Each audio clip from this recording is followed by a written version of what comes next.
inmate escape from the Criminal Justice Center in downtown Indianapolis. We're about to hear a live update from police. Let's listen in. Chief Bailey. Sheriff. Thanks, Lieutenant.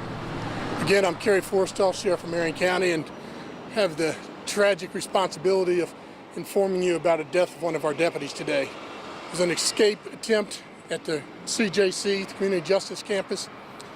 A prisoner was being returned from a hospital visit when the prisoner made the escape attempt and attacked our deputy.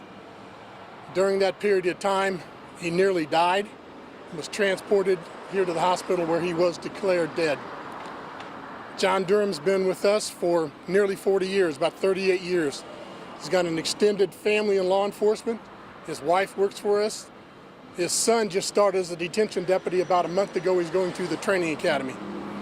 He's got other family members that retired from our department and went over to our sister agency at IMPD and retired from there. I want to thank the fact that the prosecutor, as I understand it, has already been to the scene and reviewed some of the video that we have of the incident. Tragically or otherwise, we do have video of what occurred, and we'll let Indianapolis Metropolitan Police Department use that as they need necessary for their homicide investigation. That's all I have specifically to say at this time, but if somebody has a question just about the deputy, otherwise I'm going to let Deputy Chief Bailey talk to you about the homicide investigation. Chief. Another tragic day for our community, law enforcement generally. Our condolences, Chief Taylor's condolences go out to the Durham family and the deputy who lost his life today serving this community. Like the sheriff said, at around 11:30 a.m. this morning, Deputy Durham was returning from Eskenazi Hospital with a prisoner who needed medical attention when he was attacked outside of the CJC. That suspect then was able to get into the jail wagon, drive it through, I believe through the gates of the criminal justice complex, where he crashed into a utility pole in the 3000 block of Prospect Avenue. He was quickly apprehended by Marion County Sheriff's deputies with the assistance of IMPD officers. EMS, like the sheriff said, transported the deputy here to Eskenazi Hospital, where he was pronounced deceased. He will get all the honors fitting a fallen hero, and those will start here at the hospital this afternoon. The suspect received minor injuries and was transported also to Eskenazi Hospital, and he will be released to a jail at some point in the near future. His name will be released at some point in the near future. I just don't think this is the appropriate place because all of our attention needs to be on Deputy Durham and not the person that we believe is responsible for this act. I want to make something clear. The investigation to this point shows clearly that this was an intentional act of homicide and will be investigated as such. Our critical incident response team is investigating this case. Marion County Prosecutor's Office is on scene. Marion County Sheriff's Office will do their own internal look at the events, and then the case will be turned over to the Marion County Prosecutor, who will make a final charging decision. That's what we know right now preliminarily. I'm not going to go into the details of the assault or type of assault today. Wouldn't be appropriate at this time. That information will be coming out in the near future, as this is an ongoing and active investigation. Thank you.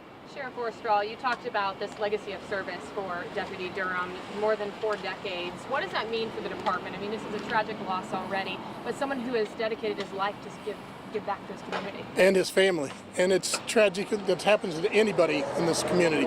I mean, we didn't put this on for today. This was from the trooper just a few days ago. You know, it happens just too often in the lines of law enforcement.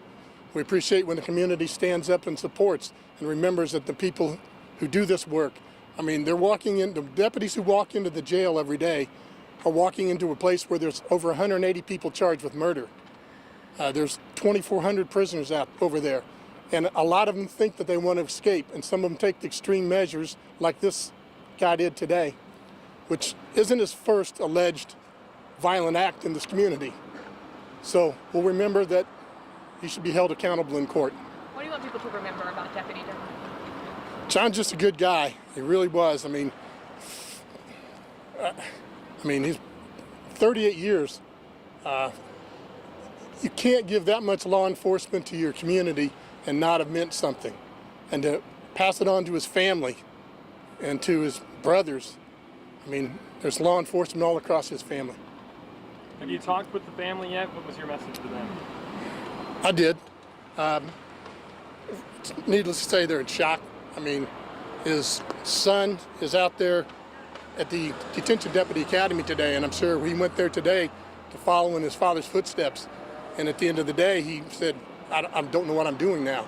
You know, he started a day thinking he had a new career, and some other inmate ended his father's life on a day that he was probably celebrating, you know, a month from now to have him come to that graduation. And his wife has been here since '97, I believe.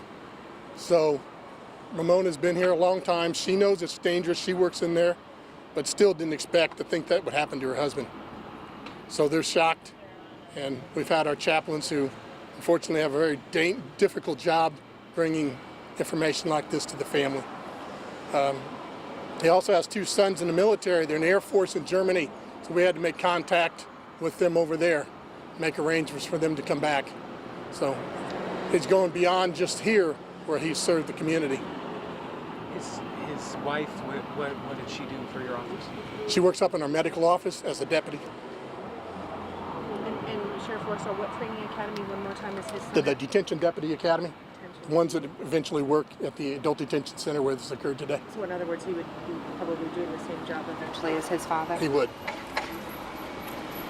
One more question. Can you talk about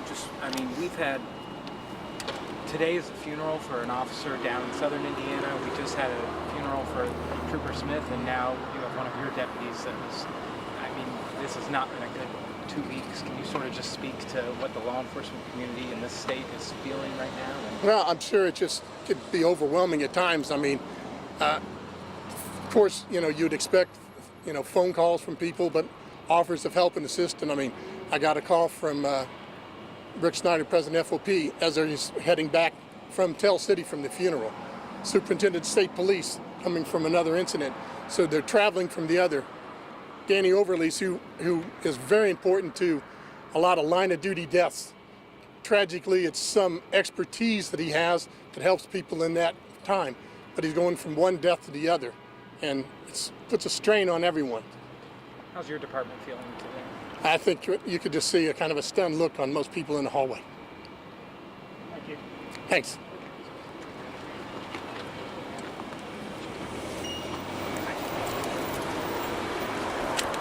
And so you heard Marion County Sheriff Kerry Forrestal talking about what a tragic day this is for the Marion County Sheriff's Department and law enforcement in general after losing longtime Sheriff's Deputy John Durham, a veteran of the Sheriff's Department, 38 years.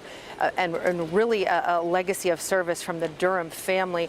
Deputy Durham's wife also working in the Sheriff's Department, in the medical department, and his son right now, you heard Sheriff Forrestal say, his son right now is at the Adult Detention Academy training to follow in his father's footsteps. And deputies had to go there today and tell this young man that his father had passed away after being attacked by this inmate. We're also hearing that John Durham, Deputy Durham, has two sons serving in the military in Germany.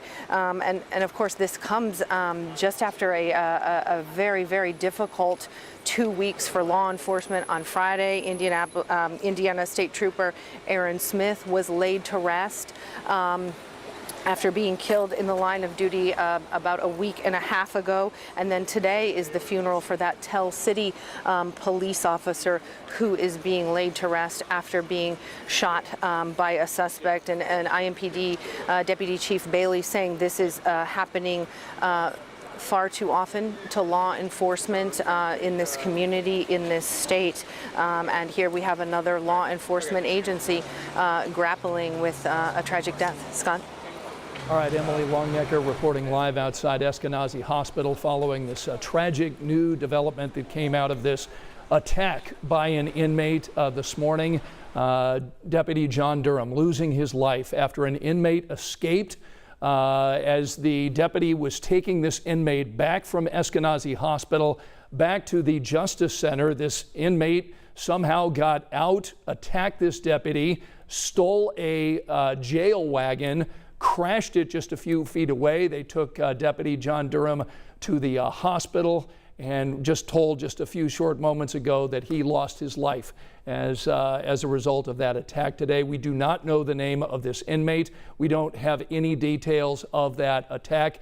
We were told by police there at Eskenazi Hospital that they do have video of it. They're going to be reviewing this and then passing on this case to the prosecutor. But as Emily outlined here, our community is again seeing the death of someone in the line of duty. And in this case, it was Marion County Deputy John Durham, who served our community for 38 years. This is a story we're going to be covering throughout the afternoon here on Channel 13. We've got crews at Eskenazi Hospital, crews at the Justice Center today, talking to authorities, learning more about this case. We're going to be updating all of our social media platforms throughout the afternoon. We'll have comprehensive team coverage for you when we see you beginning on 13 News at 5 o'clock. Let's get you back to regular programming.